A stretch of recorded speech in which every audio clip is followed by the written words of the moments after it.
Greetings. October is recognized as Domestic Violence Awareness Month. It is a time to unite and advocate to end domestic violence in all forms. To hear more about the work of the Jamaica Constabulary Force in eliminating domestic violence, we have the head of the Domestic Violence Intervention Centers, DVIs, of the JCF, Deputy Superintendent of Police Jacqueline Dillon, and also joining us is Detective Sergeant Damion Hammond, Domestic Violence Center Manager, Portmore. Welcome to Kool 97 FM. We'll be discussing domestic violence in Jamaica. We're going to be posing some questions to you. Let's see how we can unearth exactly what is the position where domestic violence is concerned in Jamaica. Domestic violence, from what I understand, is one of the scourges that our country faces. And certainly, from where you sit, you'll be able to give us insight into how we are prepared to deal with the scourge. What are we doing right? What are we doing wrong? So I'm going to start with Deputy Superintendent of Police, Jacqueline Dillon. Tell us, what is the genesis of the DVI centers and their main purpose? So the DVI centers came out of a study that we did in 2016. We were in St. Catherine, just doing regular talk to citizens. And I remember we went into a particular community and the lady said to us, why is it that when we go to a police station, nobody's responding to domestic violence report?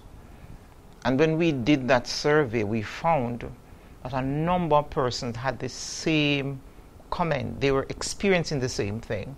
And so we did a pilot project in collaboration with INL out of the U.S. Embassy.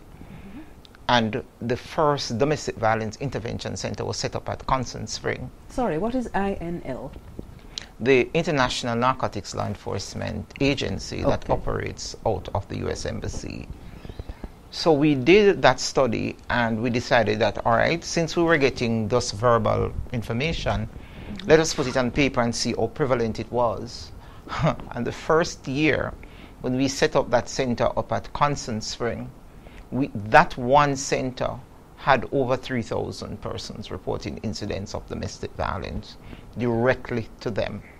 Because people were saying, I don't want to go to the station because when I go to the station, I'm told to go home and go make it up and kiss it out and all of those things. And it was in the same period that we had a number of persons losing their lives. One particular incident that stood out was when a lady went to a particular police station in St. Catherine and was turned away and told to go and put on clothes and come back. She never made it back. She was killed instantly on her return to the very home that she was running away from. So that push, that incident, along with the other information that we're getting out of community, pushed us to start that pilot project, and that is where the domestic violence intervention centers actually came in. Retired Deputy Commissioner Novlet Grant piloted the original implementation of the centers. And so today we have 10 that are now were donated to us in collaboration under the Spotlight Initiative with the United Nations Development Program. So we're going to be touching on the fact that individuals are turned away from stations and this has been something in our history where they're turned away from. But we're going to get to that a little later, and we're going to be throwing that one to Mr. Hammond. Okay, but for now, DSP Dillon, tell us, what is your role as head of the centers? So as head of the center, I am tasked with the responsibility. As a matter of fact, I'm the Jamaica Constabulary Force's domestic violence liaison officer. So all incidents of domestic violence, I must be aware of them. Not only be aware, but implement programs and strategies to mitigate and to educate and build awareness around domestic violence prevention and what the ordinary man out on the road can do to assist in the process. Talking about it, and it's no longer a private business, but we need to talk about it. So when we build that awareness, that is what I do. Also assisting writing the policy that guides how we respond in the JCF around domestic violence, and we have been able to write the policy and also to develop training material and train our police officers around effective response to domestic violence. I'm interested. The training that the police officers undergo for dealing with cases of domestic violence, what is the subject matter like? What is it that they cover? So first of all, we have 2 sets of training. We continuously do 2-day workshops, but then we have a 5 weeks training where we train trainers. Sergeant Hammond is one of our first trainers. We have been able, the areas that we have covered, we talk about psychology of self. And we are aware that many of us are affected by domestic violence and have to treat with other person's problem. So we look at psychology of self, we look at emotional intelligence, we look at what domestic violence really is, because many times we see domestic violence as just a physical violence, but there are other components. We talk about how do we engage communities in building awareness. We look at the laws around domestic violence. We look at the international conventions that we are signatories to.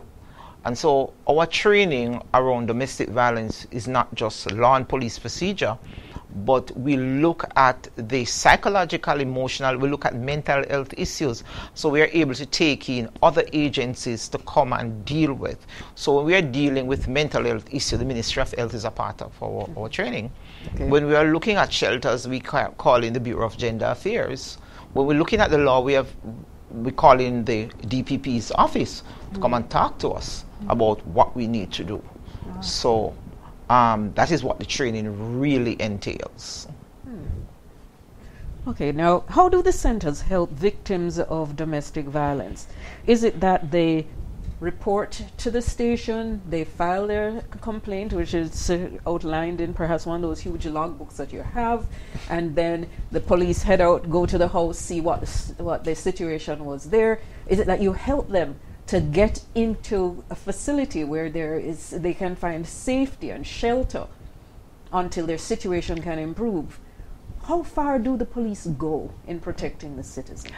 Right, so for the domestic violence intervention centers, our own intervention does not end with referrals or counseling. Our intervention ends when we have done the necessary follow-ups. Sometimes it takes a year, 2 years, 3 years, 5 years that we have to follow up, because you may not hear from a victim, say, for a year.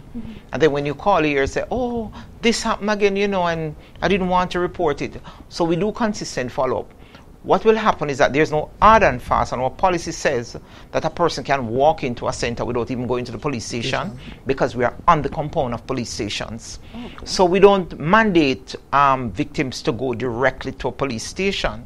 But where there are no DVI care center in a particular location, we say go to the station and make that report. And then the police will inform us, or they do the necessary action. But that information must come to us within 24 hours. So if you go to a station where there's no domestic violence intervention center, the policy, and that's why the policy is so important, you are mandated to take the report, you are mandated to complete the form, you are mandated to refer it to the community safety unit in that division that is at every division right across the island. And then you are mandated to ensure that you go visit to make sure that nothing else happened. Then you're also mandated to ensure that that person is referred for counseling if they say, oh, I want to, or any other intervention, even to a shelter program. So if there's no center, the station must carry out the functions of what the center managers would have done.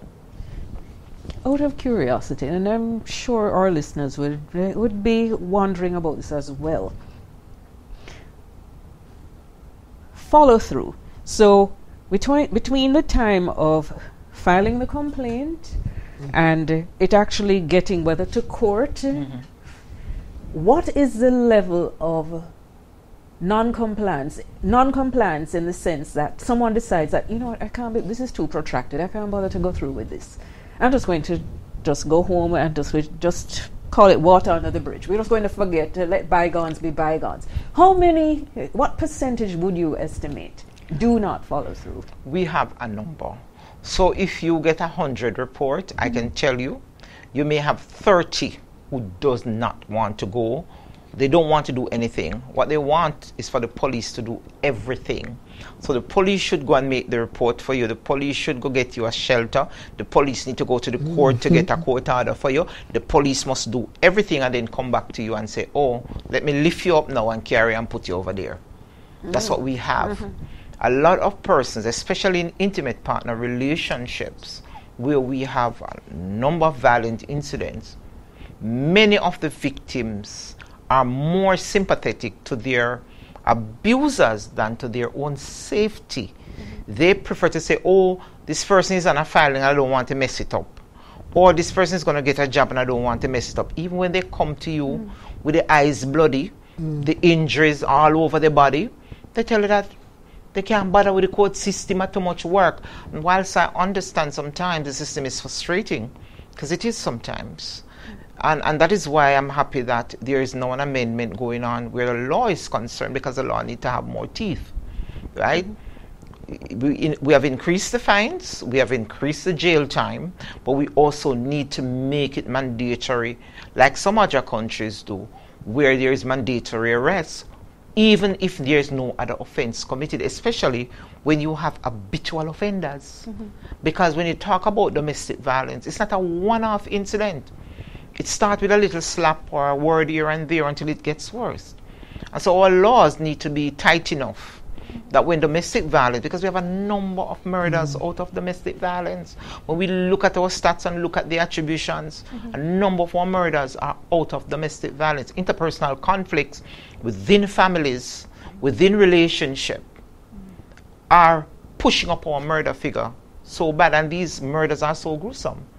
And so it is one of the reasons why we have been trying as best as possible to educate the public about where help is, because help is available, not just from the police. There are other agencies and a number of other agencies. Thank you for that information. Now, Detective Sergeant Hammond. Yes, ma'am. You are Domestic Violence Center Manager, Portmore. However, I want to start by asking you to define the various forms that domestic violence takes. Domestic violence comes in many forms. The most popular one that persons know, the public know, is a man beating a woman, which is physical violence. But you also have the emotional aspect of it, and you have sexual abuse as well that comes on a domestic violence. So these are the types that Jamaicans are really familiar with. You have psychological abuse as well. So once you have to ask, what is domestic violence in Jamaica? You want to beat a woman, right? But you have financial abuse as well. And the financial abuse, I was on a program some time ago, but I was being challenged that, what do you mean? Because women financially abuse men as well, you know. You never thought of that, right? So you have where women who are more mature, who are more settled, and who, you know, have developed in life, let me put it like that. And somebody that is maybe a bit younger and more fresh, and, you know, you want that kind of adventure, and so might not be earning as much, and therefore that is how. So they're withholding. They withhold, knowing that the person is not able to afford certain things, and so, you know, if I don't give you this, you know, you can't do anything, right? And then uses to control that individual. So we have had those cases. So what we are telling you is nothing that we are making up or that, you know, we hear about. We actually experience them as domestic violence center manager. Now, Mr. Hammond, tell us, what is we've already touched on the DVI centers, and we know about the police stations. But really, I think you should break it down. The services available at both. Segregate them for us. All right, so normally, if persons are not aware of the center that is on a particular compound, they would go to the reception area, the guard room. So when you enter the guard room now and you are there to make a report, those officers are so sensitized to know that once you hear something of this nature, that you will take them aside and you'll make your report and you will get your receipt, and you will also, if you will, because what we do is not to force, a referral in terms of pushing a person to do what they need to get done, but what we do is advise them, give them the information, and allow them to make a decision. Okay. So we try to instill in our officers, and what is similar with the center and the guard room is that survivor-centered approach. We try to treat it what the survivor wants. And so, we'll complete the forms, and we'll give them the information, and entry will be made in the diary, their statements will be recorded, but they are not compellable witnesses, and so some persons might not want to give a statement, but we advise them of the importance of giving a statement. This also aids in their affidavit when they go to the parish court to obtain whatever orders, and we'll get into that as we go along. So when that matter is referred from the station to us, we take it on, or if they walk directly to the station, to the center rather, the center is a pleasant area.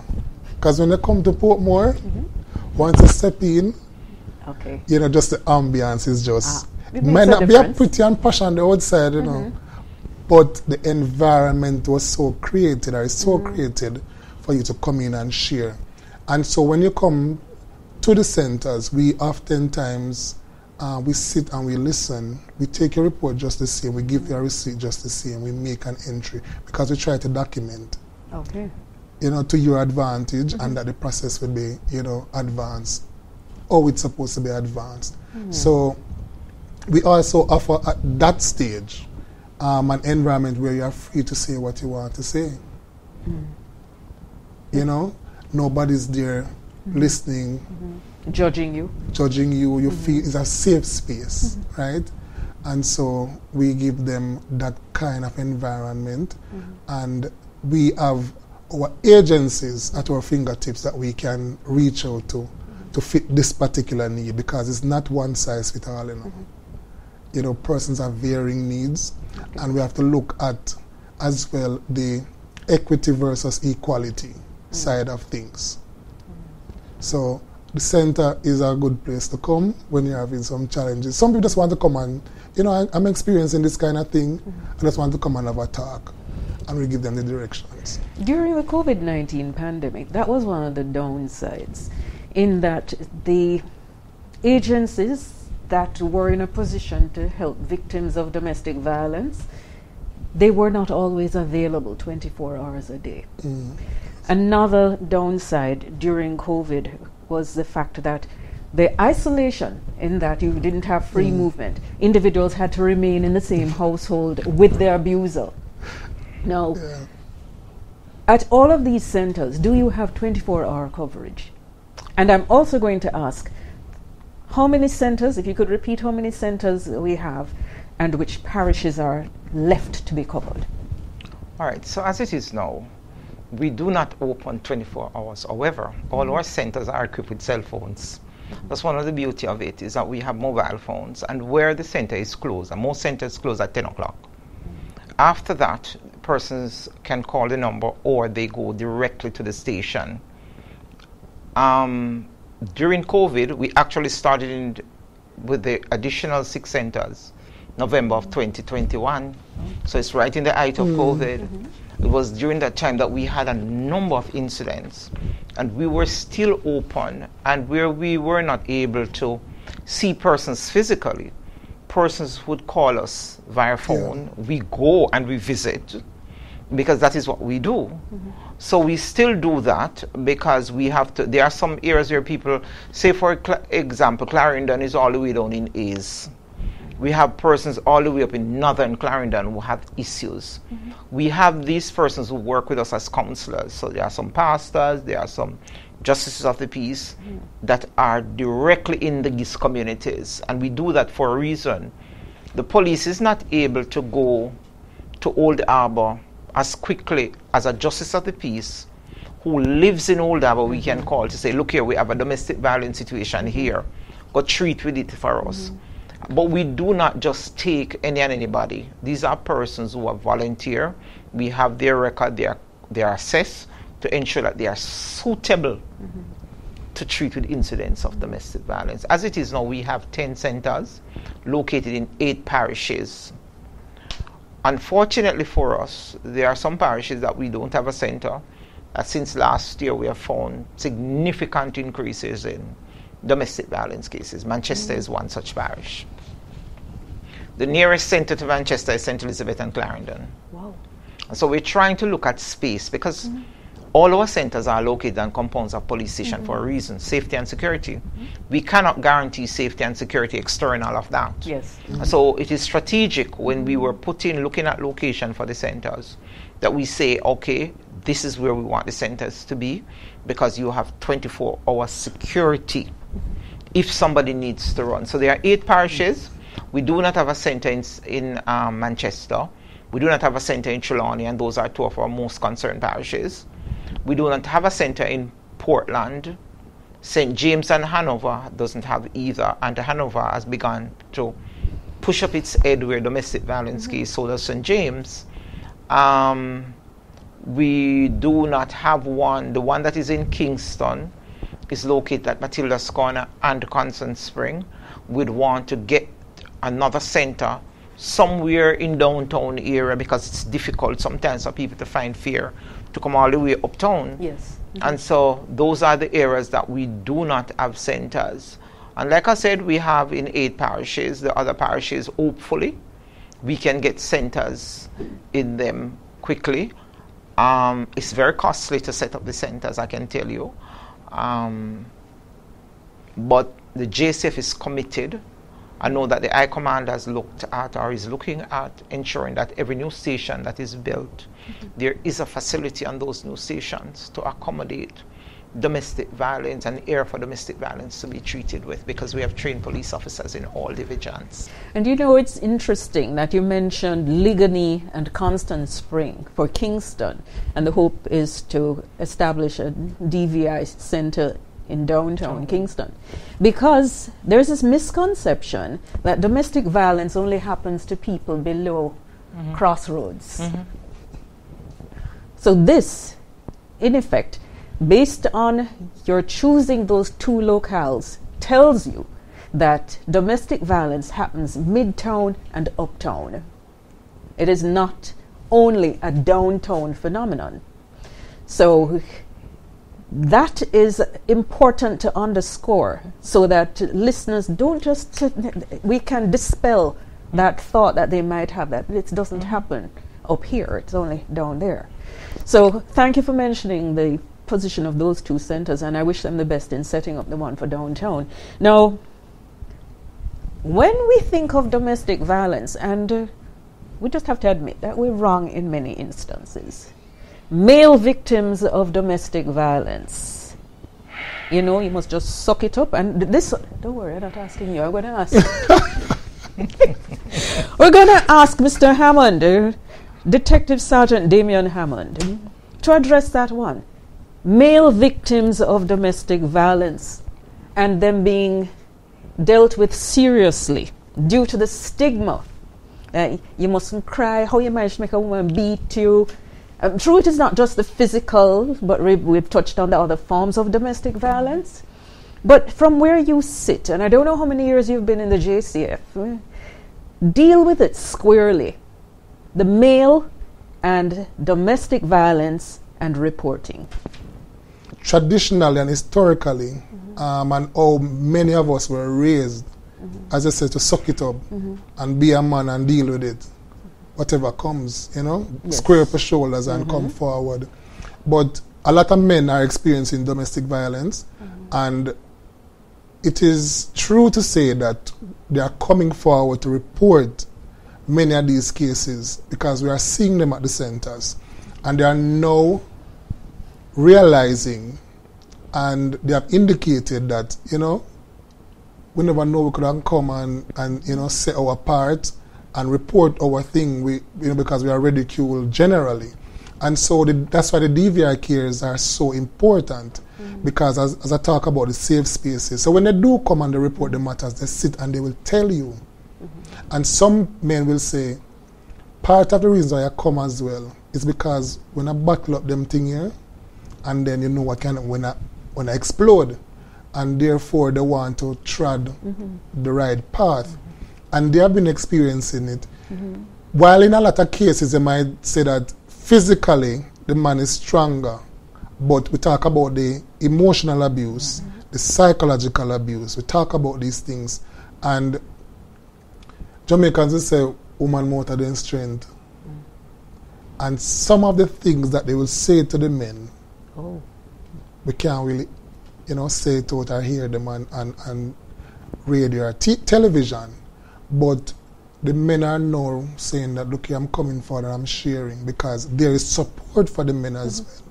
And we try to give that kind of support, because what we do is not one over the other, but it is level. Everybody gets the same kind of attention, the same kind of treatment. As I said before, when we look at the equity and the equality, we might have to shift some stuff around to fit different scenarios. But generally, we find that persons, men and women, they are coming forward, and I am happy that the men are now coming forward and speaking up. I don't know about Ms. Dillon, but I know in particular because statistically speaking, it shows that men are the greater perpetrators of domestic violence. And I believe on the flip side, if we can get the men to acknowledge and realize that some of your actions might be contributing to this thing in a particular way that you don't realize.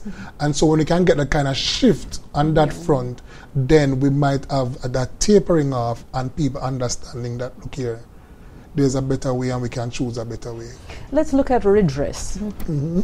For the individual, male, female, who walks into the police station and is dissatisfied with the service that they've received, or, for argument's sake, the information that they have provided the police, it is leaked in some way, or they perceive that it is leaked in some way. How can they, is there a form, is there a particular institution that they go to make a formal complaint? Where a person go to make a report of them, any report at all, to the police, and we fail to act, there is the IPROBE, that's our internal professional standard bureau, that looks at complaint that the police fail to act on, breach of policy. Before they even get there, they can call the DVI unit. That's where I am. And we can deal with it from there. Sorry, stick up in. Where is the DVI unit? The DVI positioned? unit. Where is it? It's located in Community Safety and Security Branch headquarters. That's at 2 Oxford Road. That is where the unit is located, and then we have the centers and the community safety units right across the island.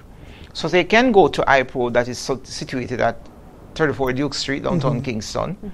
They can come to the unit or call, and I always give a number that if there is a situation that persons feel that are not properly dealt with, they can call. They can speak to a commander within that parish who is duty bound by the policy and the law to act and respond. And so persons can get redress in many ways. If it is that they have gone and nothing happened, they can reach out to any one of us, so that we can deal with it according to how the policies say and the policies of the JCF when they come on to reporting, say that we are to do. Okay. Consistently since 2021, we have seen an increase in the number of men reporting domestic violence consistently. And so, but is it marginal or is it? No. It's big jumps every year. Big jumps every year. The first year we had 1,400 men. That's the first year. The second year we went up to 1,900 and something. Almost 2,000. We are at the 8th month of the year. This is our 3rd year in operation. The DVI care centers and the unit are going to be 3 years in November. So far, we have 1,478 cases. And our peak month have not even come in yet. Yes. So, consistently, more men are reporting. More men are reaching out. Some of them just want to have a conversation. They don't want to go to court. They just want to talk about it. And all our centers, there is a male that is assigned. So we have females and males who are part of the centers right across. Now, as we're on the matter of male victims, and I don't particularly like the use of that word victim, because that in itself kind of stigmatizes you. Do you notice any difference in the unique challenges that males versus females come to your operations with that need to be resolved? I wouldn't say that there are unique difference in terms of the challenges that they face, but how they respond to it is a bit different. And so I find that sometimes if the male doesn't understand or don't want to react a particular way, they will come and say, I want some direction on this. Because this is my position, but maybe I'm not seeing it correctly. And sometimes you don't have that kind of dialogue that gives the opportunity to hear each other. And so the center gives that kind of opportunity to them. Okay. And just wanting to understand what the law is all about, where do I put my foot to ensure that I am doing what is correct, not only for myself, but for everybody that is involved. I know. You mentioned it earlier, and I could see where you were going when you said that more centers are needed and it's not cheap to run. But aside from the financial, what else do you need? Is it that you need more social workers to be assigned to you? Is it that you need more psychologists to be working in the program? What else do you need in order to be effective? Unfortunately for us, we do not have any social workers assigned directly to the centers. We do not have any psychologists assigned directly to the centers. And that is why it is important for us to do partnership. So there's nobody that sits at a center who is a social worker. There's nobody that's, unless it's a police officer who's so trained, like my staff members. So one of my staff in the unit is a trained social worker. Sergeant Hammond is a trained investigator. There are others who are trained social workers and counselors. But apart from that, it's not. So what we have done is partner with the UWI social work department, have social work students come in and assist us. We partner with the Portmore Community College and have those social work students come in and assist us. We partner with other external agencies where we have senior social workers and senior psychologists who assist us. So we have a resident psychologist who is not paid. It's all volunteer, and I need to make this absolutely clear. Apart from the police officers, anybody else who helps us are not paid. They volunteer to give their service, to offer their service to help Jamaicans. And that's one of the reasons why it's so difficult. And we have to ensure that the Bureau of Gender Affairs, one of our key partners, have social workers, and so we work closely with them. We have some churches who have social workers, and we work closely with them. The Ministry of Health have, their healthcare workers, and we work closely with them. This is how we are able to deal with domestic violence, not just from law enforcement, because in truth and in fact, it's not a law enforcement issue unless a crime has committed. Yes. And that it is in the law as it is now. Only when the court issues an order and there's a breach, it becomes a criminal matter, unless something else happens. Something else happens in the sense you may have a malicious destruction of property. You may have a sexual assault. Then it becomes a criminal matter. And so you investigate and prosecute and take people before the court. That way, external of those factors, it is going to a court to get protection order to protect people. And if there's a breach of that order, then this is where the police now get teeth. And that is what I referred to earlier when I say the law needs to change to make it an arrestable offense from beginning and not waiting on a court order. Because sometimes it takes long to get the court orders. So how far have we reached along that continuum? So the legislators are looking at, we have already did the amendment in 2023 as it relates to the fines, as it relates to some other components. Say, for example, if a person is a licensed firearm holder and has committed domestic violence, we can take away that firearm. The JCF has been doing it for its members from day one, but now it's in law that we can do that. There are other aspects of it, such as malicious destruction of property. Many incidents of domestic violence, people lose property.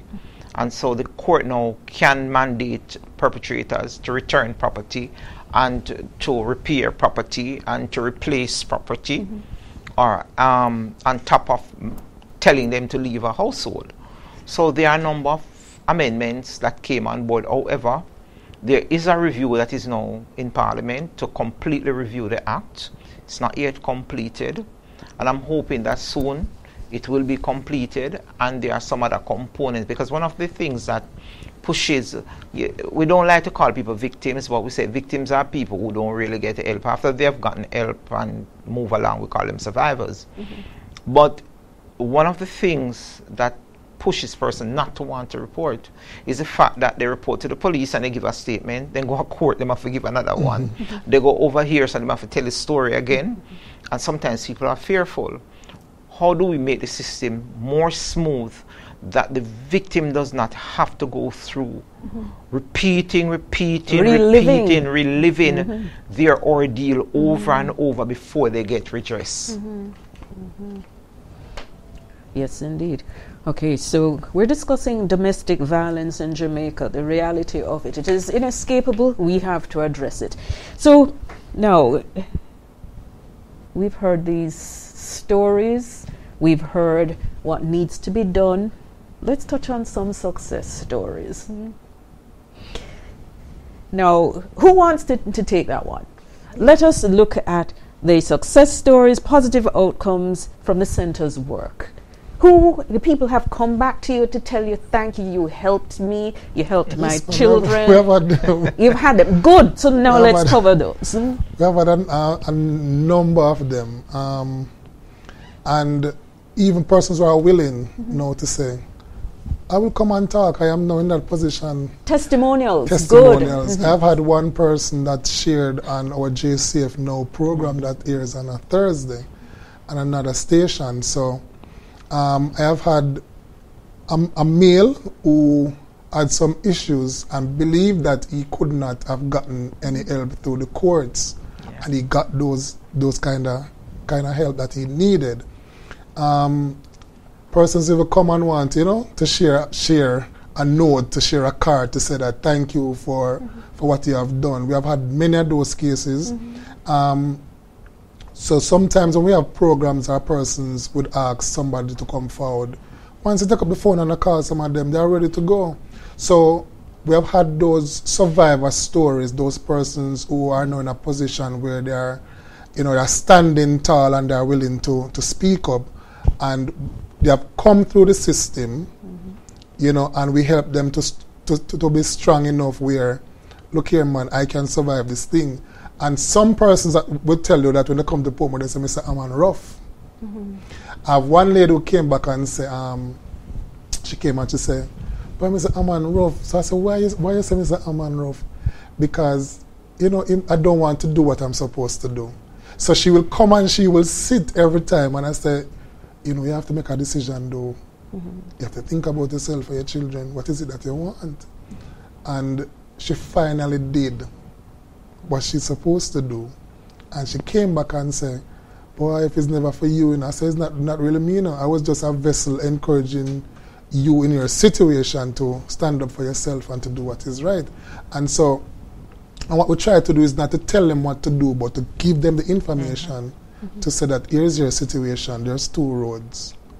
You have to decide, and so that kind of empowerment goes into the whole program. But we have a lot of persons, some persons come back and say, I just want to talk, man, everything good. Sometimes we check, as Ms. Dillon said, we still check on persons. Because based on how the situation had presented initially, it was so explosive. So we checked back. I said, no, man, all right, everything good.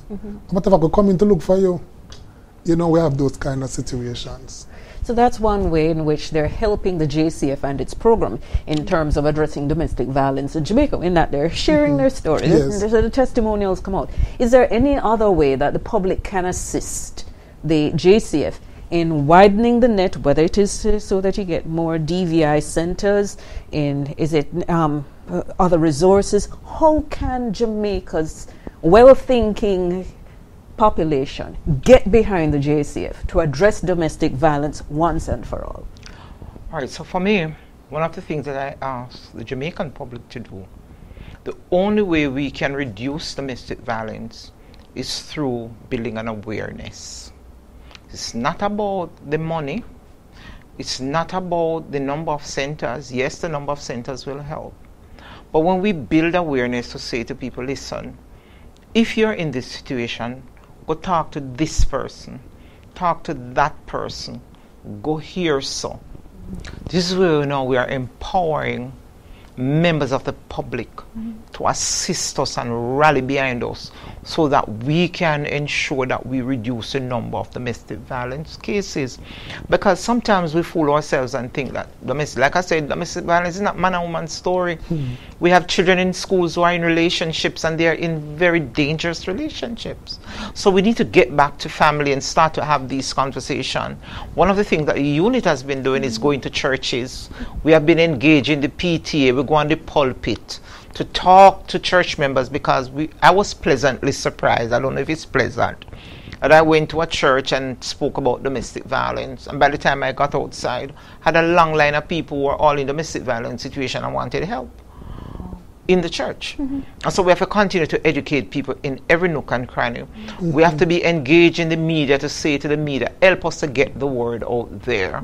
You know, put the center numbers someplace that people can call in or go to these centers and go get help. They don't even have to go. They can call. We talk to them on the phone. It's about corporate Jamaica can help us to ensure that we have centers right across the island. They speak to the police high command, speak to the commissioner, man. When we go out there, you want to do something for the JCF, let us put a center in a community. Because the fact of the matter is there are a number of Jamaicans who are suffering. The other thing is there are a lot of victims and are survivors of domestic violence who have no skills. How do we help to train them, to ensure organization to help to train them, to put them back on their feet? We have had women who been in relationship, never work, don't have a skill set. They're out of the relationship and can't survive. We do not have the funding to give people money. And so these are some of the things that we'd want to see happen. All of us have a stake in domestic violence prevention, and all of us need to do what it is that we need to do. It's not a police issue only. Because the fact of the matter, it's on your doorstep. Yes. Okay, so let's look to the future. Future plans, goals that you have for the centers. All right, so my dream for the center, and I'm happy that I am the pioneer for the JCF Domestic Violence Intervention Center. I'm happy that it started when I'm serving and I've been able to, push it. I want to see more centers. I want to see domestic violence centers in every parish. I want social workers. I want psychologists to be there.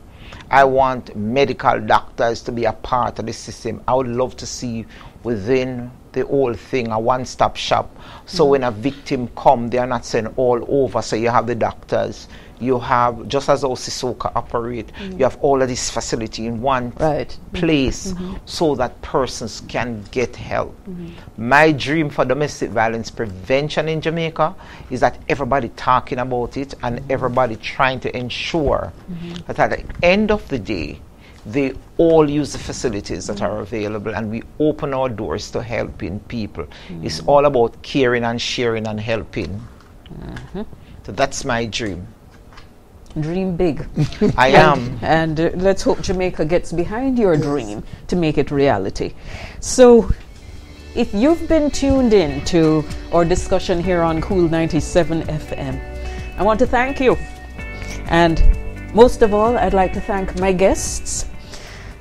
Head of the Domestic Violence Intervention Centers, DVIs of the Jamaica Constabulary Force, Deputy Superintendent of Police, Jacqueline Dillon, the big dreamer, and Detective Sergeant Damion Hammond, Domestic Violence Center Manager for Portmore.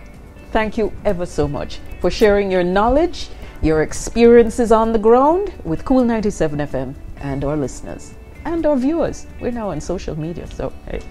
But you never know what next we will be discussing on Kool 97 FM. It's our absolute pleasure to be able to inform you and educate you on a matter of national importance. I'm Dianne Thomas for Kool 97 FM.